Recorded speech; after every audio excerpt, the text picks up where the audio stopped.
know, I said if all these good men and women could do this for me, I can give 5-10 minutes of my time because I do still talk to so many people from back in the day that are like, man, I like what you guys have become. Even Mr. Johnson texts me all the time, man. Who? Mr. Johnson.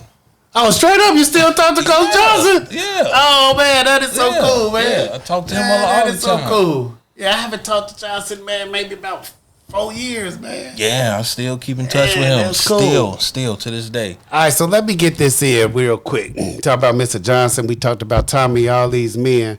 I like to use my son's platform as a way to shout out fathers. Mm-hmm. Are there any fathers or father figures whose name you would like to say and just give some examples of what made them a good father that helped you, man? Yeah, I mean, so like, there's you, obviously Wilborn.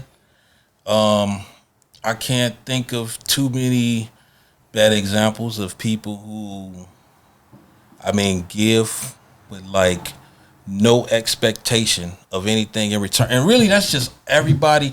But obviously, you two, because you two have been like my mentors / father figures the longest, and I probably emulate you two the most. I mean, it's things as simple as we spend a night at your house. We break your stuff, and it's like, damn, y'all done broke another table. Oh my God! Or we turn the business fun, man. Yeah. Oh man. We get the hey man, here you got a van. You pick everybody up for school every morning, so y'all got no excuse to be late, even though we were still late every day. Or spending the money to send us off to the Camp of Champs or send us off to all of these tournaments, and then it didn't stop after we graduated. It's been a continuous mentor mentee father son relationship, and here we talking about something that since 2003. Like I mentioned, my boy Maynard Collins. That dude has been, he was coaching over at Finger when I was in high school. Okay, and I think I was working at McDonald's when I bumped into him again, and he was like, "Nah, bro, you too talented for this," And he was like, "Come, here's my number. Come down to homecoming." So I went to his homecoming. Probably was like 19. Went to the homecoming with him. Had a great time, and I got to see what like that whole alumni network kind of thing was like. Met a whole bunch of his frat brothers that were like very, very, very successful men. Got to sit down and have a conversation with them and just get like, yo, man, this is what worked for me. Maybe it can work for you. And I mean, man, my boy Brian, he don't live in Illinois no more, but this is one of my frat brothers. Man, was a big brother. Now he's like, well, at some point was like, it was a mentor, mentee. It never really got to like father, son, but I was kind of like, big brother. Like, yo, you the big brother I never had. Oh my God, man. I could miss so many people, and it would be such an inconvenience because there's so many names. Names in my mind. They can just come back up. What we be talking about? Mr. Johnson, obviously, Coach Johnson. Yeah. I mean, we talk all the time. Coach Ford, I cannot forget about him. Very instrumental. That gym, man. Very, very instrumental. Coach Newman. Man, and just the other CPS coaches. Coach Wilson from over at Bowen. Yep. JB. Yep. Rest in peace to Coach Brooks. Yep. Lonnie Keys. Mm-hmm. Oh man, I could go on forever. It's so many. Man. And honestly, even like some friends of mine, like, so I'm sure at some point Vinny might get on this podcast, but like we the same age, but I've always said like this dude at a young age showed me like what it's like to be a man and a provider for like a younger guy. Why you say that? Talk to me. Well, because he had to grow up quick because of things, and I mean, like I've seen that dude go through so much stuff and like never complain about his role as a provider, never complain about his role as a man. And like I've gone through things and like I feel like, man, I'm complaining all the damn time, but like this dude don't never complain. I call him, man, for advice, like, to get advice in terms of how do I handle this, or even like Ronald. Those are my two best friends in the whole wide world. Mm-hmm. Ronald is the most free spirited, just like don't let life get you down kind of person that I know. Wow. And I look to them for those qualities that sometimes I may lack, and I'm never afraid to. Did all y'all meet at freshman year at Washington? Yeah. You, Ronald, and Vinny, all y'all together. Yo, right? You know what? What's funny about me and Ronald, man? We had 7 out of 8 classes together as sophomores. So when my mom or his father had to come up to the school for any type of problem, let me guess, Ronald, Larry.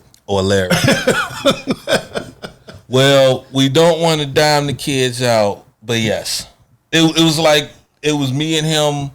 We had literally every class together except lunch. Wow. That year. Wow. So that's when me and him grew closer. And then me and Vinny, we just always around each other. So even to this day, I talk to them, if not every day, just about almost every day. But it's qualities from both of them that like I learned and I watched and I cherished.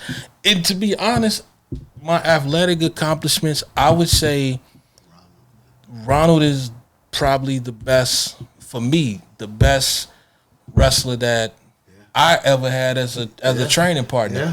Yeah. Way better than me. I was actually way going better. to bring up that earlier because Ronald he's was way better. one of those kids who have been wrestling a long time. When I said you and- enjoyed and- yourself, yeah. Ronald and week was cold. You was all the way back here. Yeah, and I just watched you walk Ronald down.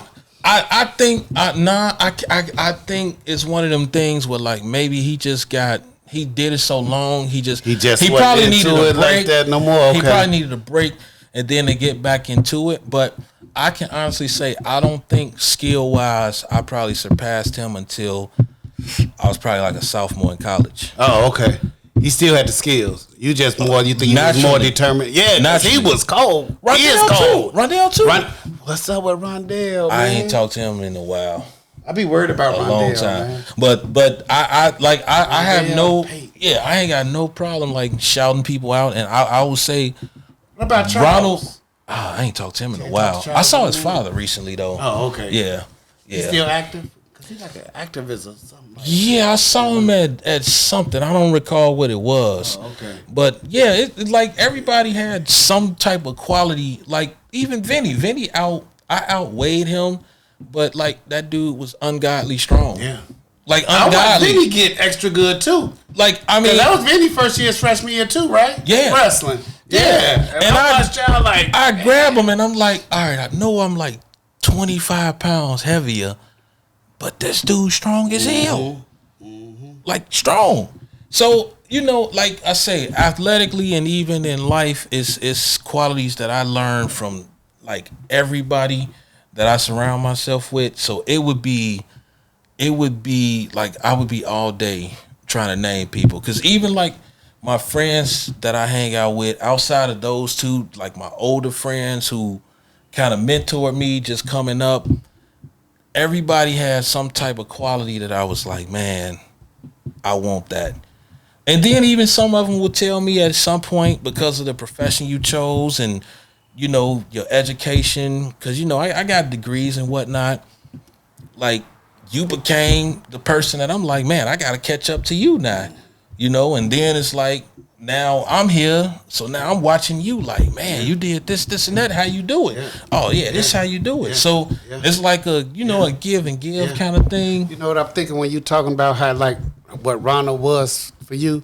Oh, amazing! They always amazing. say like, don't be the smartest one in the room. So for you, like Ronald was that one that was better in that room. You know what I'm saying? So Yes. because of Ronald, Yeah. he helped take you to that next level. So it's always 1000%. good to have somebody that you're striving to be with around instead of being the best one or the smartest one 1000%. in the room. Yeah, If that dude really wanted to, I don't think like whatever weight he was at, nobody was better than him. Cause I even used to look at sometimes when he didn't even try. I'm like, I see that too. I'm like, this dude is having a hard time with, and he's not even trying. Yeah. You know, I just think he just probably needed a break. Okay, because he been doing it. Because his daddy used to be on him too. His dad was very supportive. 4th grade, Yeah, but like never took off. But the dude like was I tell him to this day, I'm like, dude, you was way better than me for a long time. Man, Ronald was the man. Yeah, he was amazing. And his Kendall was good, but Ronald was like him and Rondell. When that was two guys, it was like, woo, we got something to work with these two. He was amazing. Like amazing. Yeah, for me, it was like cool, man. When I started to get good, I had that drive that he probably had way back in like 7th or 8th grade, you know, but like the skill wasn't really there yet. But like I tell you, I seen the dude. I actually wrestled him in a live match. It was like, I think freestyle. Y'all had to wrestle each other at a tournament before? Yeah, at a freestyle tournament, and like I know he didn't like really try. Like I know he didn't. So that means you won. I did, but I know he didn't try. Did y'all ever talk about it? No, we was laughing while we was wrestling. Yeah. We was like, we was playing. You know, Coach Wilborn did that. Oh, that's funny. Coach Wilborn did that. I don't know if Wilborn remember this story. We was wrestling at Fuller Park. I used to wrestle 98. Coach Wilborn used to wrestle 12. Wilborn was a natural 12. I used to cut to be 98, so I was like 108, something like that. So since I was wrestling in his bracket 112, we didn't wrestle 98 my category. We wrestled 112. So since we was in his, we decided before we got on the mat, all right, you gonna win. We didn't need battle each other. Yeah, we didn't need to do that. We was laughing, cracking up, and I remember somebody in the audience point to me like, "You need to wrestle." I was like, "Damn, they can kind of see that I'm not." You know? Oh yeah, man. Look, me and his match. What I remember, it started out good and people was watching, but when we started laughing, everybody turned around. Like man, they ain't even on that. Yeah, we did that too. Yeah, like these dudes just playing. Yeah.